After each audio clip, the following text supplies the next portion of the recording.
May episode na ang Nesty commercial? Hindi na to. Howdy mga human being! Nesty commercial episode 1 is finally out. Napanood nyo na ba sa TV, sa ads? Kung oo, edi maganda. Kung hindi, papanoorin nyo na! Syempre, alam ko naman demanding kayo. Manghihingi kayo ng behind the scene. BTS po, behind the scene po. Ano nangyari? Anong ganap? Diyos ko. O, eto na yun. Sabay-sabay po tayong manood ng behind the scene ng episode 1 ng Nesty commercial. Ahaba nun ah. So, bago ang shooting ng commercial, nagkakaroon muna ng workshop kung saan dito aalamin nyo yung kabuuan ng story ng gagawin nyong episode. So, dito nag-act lang kami, nagsuolo ng mga lines, nag-fitting ng mga susuotin namin sa commercial mula ulo hanggang paa at kahit ano pa.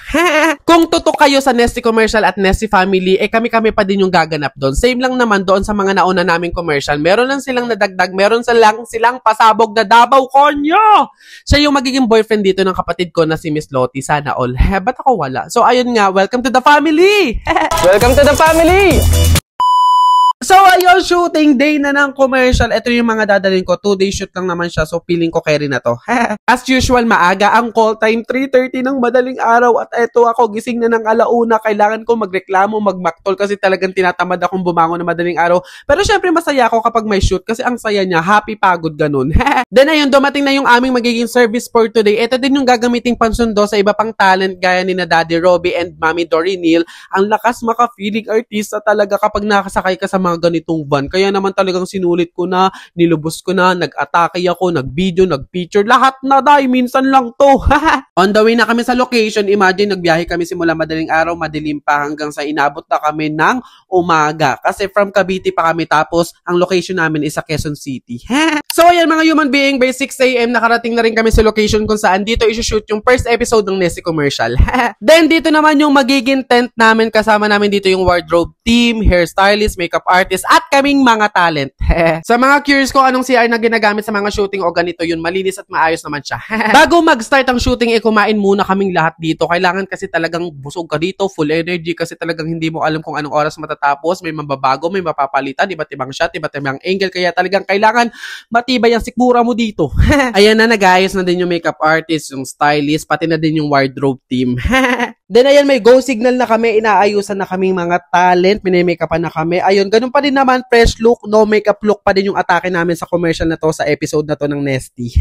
At dahil mahihain nga si It's Up, nag-bihis siya sa CR, imbis na sa tent na lang. Mapapansin nyo, dalawang klase ng damit yung suot ko dito sa video na to. Malalaman nyo na lang sa mga susunod na vlog ko kung bakit.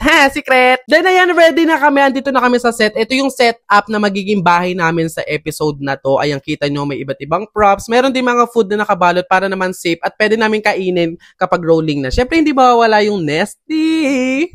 Ito yung POV ko. Ayan si Miss Lottie, Daddy Robbie, and Mommy Dory Neal. Standby na kami dito. Waiting kami na mag-start. POV ko naman nakasama yung ating magagaling na mga director, si Direk Lyle at Direk Chris. Thank you po. Hello din sa mga cameraman natin, sa mga crew natin na nagsiset up. Kada take kasi, palit ng drinks at ng pagkain. Grabe, kapoy. Ito yung scene ko saan nagre-ready kami dito sa lamesa ng pagkain. Ako, si nanay, si tatay. Tapos papasok si Miss Lottie at isasama niya yung boyfriend niya. Ipapakilala niya sa amin si Davao Konyo. Yun lang yun. Ano pa sasabihin ko? Hindi ko alam kung ipapalabas o basta ito din yung scene na nakailang take kami. Kasi tino yung hawak ko na yung nakahoy na may dyaryo. Ang bigat niyan, day. Para saan kaya yan? Actually, madami pa akong clip, mga scene na hindi ko alam kung isasama pa ba or ipapalabas pa ba sa episode. Pero kasi hindi ko alam kung pwedeng ipakita. Mas mabuting wag na lang ipakita kasi baka mawalan pa ako ng trabaho sa inyo. Basta madaming shot, madaming take, madaming angle, iba't ibang lines, may babaguhin, may papalitan per safety shot na nangyari sa naging shooting na to. Panoorin nyo na lang yung commercial para malaman nyo yung story. Pag ganyan na yung itsura ko, nakatulala na siya, ibig sabihin, pagod na yan, init na yan na hindi na maintindihan yung nararamdaman niya. Pero again, masaya po ang shooting. Happy ako. Ito na nga yung pinakaiintay ko, ang pagkain. Ayun, nag-lunch na kami dito, madami na naman ako mababalot mamaya.